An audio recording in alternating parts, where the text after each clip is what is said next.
ANM ನ್ಯೂಸ್ಗೆ ಸ್ವಾಗತ. ಚಿಂತಾಮಣಿ ನಗರದ ಎನ್ಆರ್ ಬಡಾವಣೆಯ ನಗರಸಭೆ ಕಚೇರಿಯ ಹಿಂಭಾಗದಲ್ಲಿರುವ ಗುರುಸ್ಪರ್ಶ ತಾಯಿ ಮತ್ತು ಮಕ್ಕಳ ಆಸ್ಪತ್ರೆಯಲ್ಲಿ ವಿಶೇಷ ಚಿಕಿತ್ಸಾ ಸೌಲಭ್ಯಗಳು ದೊರೆಯಲಿದೆ. ಮಕ್ಕಳ ತಜ್ಞರಾದ ಡಾಕ್ಟರ್ ಕಲ್ಯಾಣ್ ಎಸ್ ಜಿ ವಾರದ 7 ದಿನಗಳಲ್ಲಿ ಮಕ್ಕಳ ತುರ್ತು ಚಿಕಿತ್ಸೆ ಜೊತೆಗೆ ಪ್ರತಿದಿನ 7 ರಿಂದ ಮಧ್ಯರಾತ್ರಿ 12 ಗಂಟೆವರೆಗೂ ಕಾರ್ಯನಿರ್ವಹಿಸಲಿದ್ದಾರೆ. ನವಜಾತ ಶಿಶು ಆರೈಕೆ, ರೋಗ ನಿರೋಧಕ ಲಸಿಕೆಗಳು, ಒಳರೋಗಿ ಮತ್ತು ಹೊರರೋಗಿ ಸೇವೆಗಳ ಜೊತೆಗೆ ಫೋಟೋಥೆರಪಿ ಮತ್ತು ನೆಬುಲೈಸೇಷನ್ ಸೇವೆಗಳು ಇವರಿಂದ ದೊರೆಯಲಿದೆ. ಪ್ರಸೂತಿ ಮತ್ತು ಸ್ತ್ರೀ ರೋಗ ತಜ್ಞರಾದ ಡಾಕ್ಟರ್ ಯಶಸ್ವಿನಿ ಜಿ ರವರು ವಾರದ 7 ದಿನಗಳಲ್ಲಿ ಬೆಳಗ್ಗೆ 10 ರಿಂದ ಮಧ್ಯಾಹ್ನ 2 ಗಂಟೆ, ಸಂಜೆ 6 ರಿಂದ 9 ಗಂಟೆವರೆಗೂ ಕಾರ್ಯನಿರ್ವಹಿಸಲಿದ್ದು ಬಂಜೆತನ ನಿವಾರಣೆ ಮತ್ತು ಲ್ಯಾಪ್ರೋಸ್ಕೋಪಿಕ್ ಸ್ಪೆಷಾಲಿಟಿ ತಜ್ಞರಾಗಿದ್ದು, ಇದರ ಜೊತೆಗೆ ಆಂಟಿನೇಟಲ್ ಕೇರ್, ನಾರ್ಮಲ್ ಡೆಲಿವರಿ ಮತ್ತು caesarean section, high risk pregnancy services, family planning service ಸೇವೆಗಳ ಜೊತೆಗೆ ಗೈನಕಾಲಜಿಗೆ ಸಂಬಂಧಿಸಿದಂತೆ ಅಡೋಲಸೆಂಟ್ ಪ್ರಾಬ್ಲಮ್, PCOD ಪ್ರಾಬ್ಲಮ್, ಗರ್ಭಶಸ್ತ್ರ ಚಿಕಿತ್ಸೆ, ಕ್ಯಾನ್ಸರ್ ಸ್ಕ್ರೀನಿಂಗ್, ಲ್ಯಾಪ್ರೋಸ್ಕೋಪಿ ಸರ್ಜರಿ ಸೌಲಭ್ಯ ಇವರಿಂದ ದೊರೆಯಲಿದೆ. ಆಸ್ಪತ್ರೆಯಲ್ಲಿ ಔಷಧಿ ಅಂಗಡಿಯ ಸೌಲಭ್ಯ, ಒಳರೋಗಿಗಳ ಸಾಮಾನ್ಯ ಮತ್ತು ವಿಶೇಷ ಕೊಠಡಿಗಳ ಜೊತೆಗೆ ಆಕ್ಸಿಜನ್ ಸೌಲಭ್ಯದ ಕೊಠಡಿ ಸಹ ದೊರೆಯುತ್ತಿದೆ.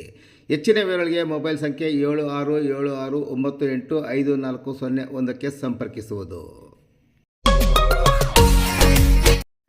ಕೃಷಿ ಹೊಂಡದಲ್ಲಿ ಈಜಾಡಲು ಹೋದ ವ್ಯಕ್ತಿ ಸಾವು. ಚಿಂತಾಮಣಿ ತಾಲೂಕಿನ ಕೈವಾರ ಬಳಿ ಮೈಲಾಪುರ ಗ್ರಾಮದ 40 ವರ್ಷದ ಜಾಲೇಗೌಡ ಎಂಬಾತ ಖಾಸಗಿ ಕಂಪನಿಯಲ್ಲಿ ಕೆಲಸ ನಿರ್ವಹಿಸುವ ಆತ ಶನಿವಾರ ಊರಿಗೆ ಬಂದಿದ್ದು, ಭಾನುವಾರ ಮಧ್ಯಾಹ್ನ ಮಕ್ಕಳ ಜೊತೆ ಗುನ್ನಡಿ ಗ್ರಾಮದ ಮುನಿರವರೆಗೆ ಸೇರಿದ ಕೃಷಿ ಹೊಂಡದಲ್ಲಿ ಈಜಾಡಲು ಹಿಡಿದ ವ್ಯಕ್ತಿ ಕೃಷಿ ಹೊಂಡದಲ್ಲಿ ಈಜಾಡುವಾಗಲೇ ಸಾವನ್ನಪ್ಪಿದ್ದಾನೆ.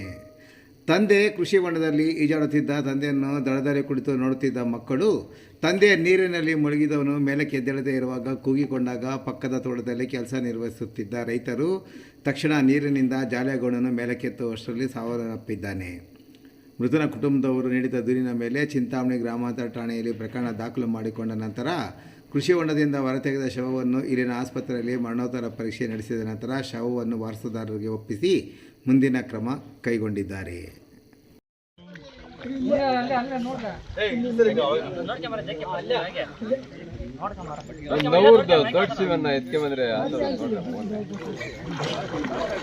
ಏನ್ ಅಗೀಶ ಅದನ್ನ ಇಟ್ಕಲ್ಲ ಕೊಂಡೆ ಹಾಕೊಂಡು ಹೋಗ ಕಾಲಕ್ಕೆ ಸಿಕ್ಕಾಕೊಂಡ ಅಂತ